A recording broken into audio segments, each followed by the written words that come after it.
Go ahead. Okay, so now we're ready to begin our rapid trauma assessment. Remember, as I said before, we're going to start from the head, we're going to work our way down to the toes, and we're looking for decap BQLS, and then there's a couple little things that we're going to be looking for at different parts of the body.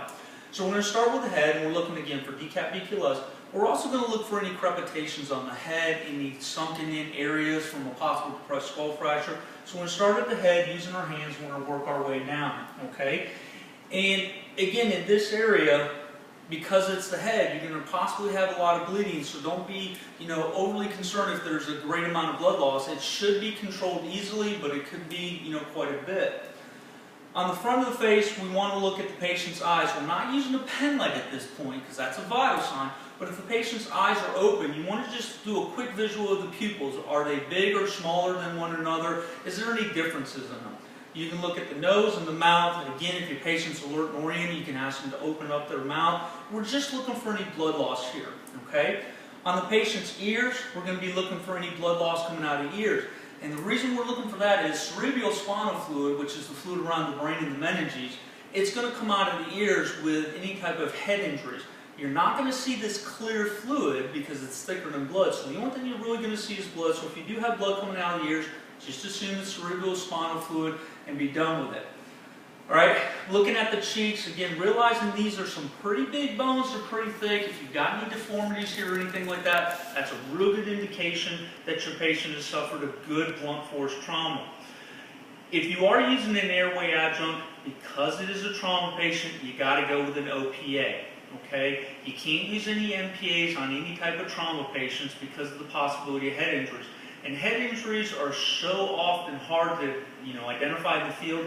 If you've got any patients suffering from a traumatic injury, just stay away from those MPAs. If they won't accept an OPA, just go ahead and bag them. But what you're going to find after a couple minutes of bagging a patient is that gag reflex that may have been present when you first arrived is probably gone, so you can go ahead and try that OPA at another time. Now we're going to move to the neck. Now, we haven't put the C-collar on the patient yet, because we want to get underneath that head, because everybody's head's got a bigger rear region. You should be able to get your hand up underneath the neck. And you're just looking at that cervical area, looking for any deformities or what is known as step off or anything like that. On the front of the neck, again, we're looking for any tracheal shift, which could indicate that there's a possible chest wall injury. And we're also looking at any neck veins. Are they extended? Are they flattened? And it's going to indicate whether or not there's any bleeding inside the body. Once we've done the head, we're going to go ahead and move to our shoulder areas. Now remember, your shoulder areas and some of the other areas of the body, such as your hips, where there are big, large bones, if there's any injuries or any type of fractures located here, know that that's a blunt force trauma with a lot of force in order to break those bones. So we're going to look at this area. Now your collarbone, which is right here, very thin bone because it's supported on both sides and it's kind of floating in the middle. It's easy for these to break. The reason I say that is this: when we are doing that, our hands-on approach here, if this is a broken bone, you're going to elicit a lot of pain. So just be cautious when you are in this area because of these possible collarbone breakages. Next, we're going to move to the chest. Now we're going to check the chest, running from the middle out to each side.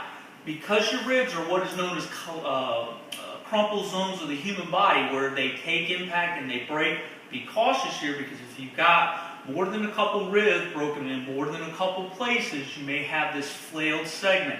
And it's indicated by that paradoxical motion where one side raises but the other does not. If you do suspect a flailed segment, you're not going to move on past this point with your trauma assessment. You're going to put this gloved hand on the chest. You're going to push down with a little bit of pressure until you can get a bulky dressing secured. Okay? So we've got our chest wall done. Alright, if you have a stethoscope, now's a good time to listen to lung sounds. Now if your patient is alert and oriented, ask them to take a couple breaths so you can move past this quickly. If your patient's being bagged, alright, even though we don't want to hyperventilate an unresponsive, traumatic patient, it's okay at this point to give a couple breaths real quick, just so we can see if lung sounds are present. We're not going to move into the stomach area. You want to check on the flanks, okay? You're going to work your way in. This is your belly button. You want to go above and below the belly button. And what works best is if you just take your hand and you roll across. Now what we're looking for in this area, again, decap BQLS, but we're also looking for any rigidity.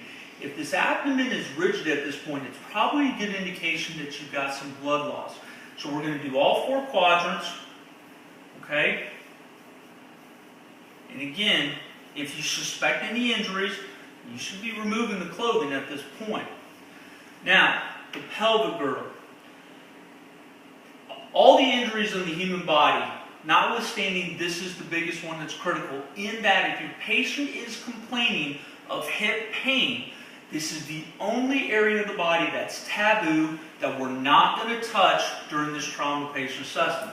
Okay? If they're complaining of this pain, just move past this, go straight to the leg.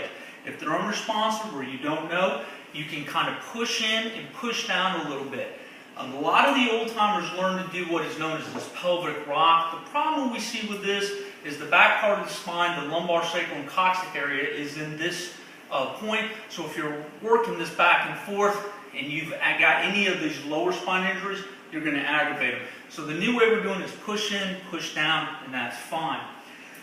If you are in this area, the genitalia, if it's a male, you can look for this priapism, which is a possible indication of a lower spine injury. If it's a female, you can look for any blood loss coming out of the vaginal area. And both males and females, if there's some significant internal bleeding going on, blood is going to be lost from the rectal area.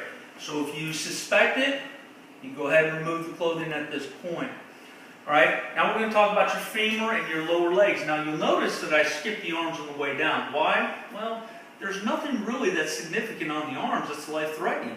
I mean, if it's been, amputated during a traumatic injury, well, that's blood loss, and we're going to take care of that during our initial assessment.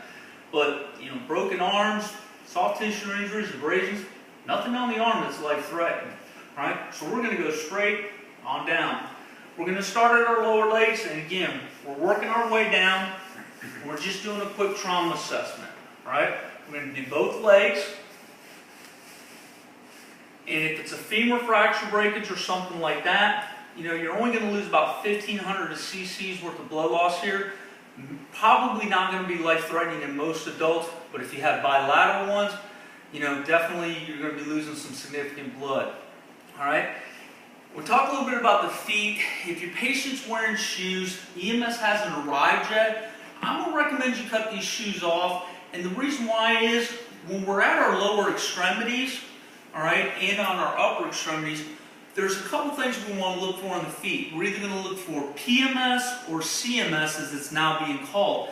CMS stands for circulation, so we're going to look for that dorsalis pedis pulse. M is for any motor function, so if your patient's alert-oriented, you can ask them to wiggle their toes. Or if your patient's unresponsive, you can take your hand, put it on the shin bone area, and just kind of rub a pen underneath, and you should get a reaction from the reflexes. That's your M for motor. And then S, you can actually pinch, or you can actually push down on the toenail and see if you get any cap refill. We want to do this on both of our lower legs and both of our wrists. And if possible, we want to try to do this prior to putting the patient on the backboard. All right? And the reason for that is we want to make sure that if we do have a spine injury, we're not aggravating it by putting the patient on the backboard. And if we did aggravate it by putting the patient on the backboard, well, chances are they probably already had a significant spinal fracture and it was going to get aggravated anyhow. Once you've done the legs, and if you have time, EMS hasn't arrived on scene, you can go ahead and go up into the arms area. You want to start up in this area and just working your way all the way down. Same thing with wrist. Check for that CMS. Okay? And once you've done the arms, this is probably where you're going to be stopping it. Now, if EMS hasn't arrived and you've done everything else, and you've got the capabilities and the personnel to do it, there's nothing wrong with fire departments doing a log roll and putting the patient on the backboard. So if you are going to log roll the patient, we're just going to do a quick check of the back first. And then what we're doing is the collar should already be on, and if you haven't put the collar on yet, before you log roll your patient, just to kind of help keep that head in a neutral alignment, go ahead and put your collar on. You just want to do a quick check of the back. You can rub your hand down the middle of the spine. Again, you're looking for any deformities. All right. You also want to look at the back because if you do have significant internal bleeding, you're going to have your bruising present.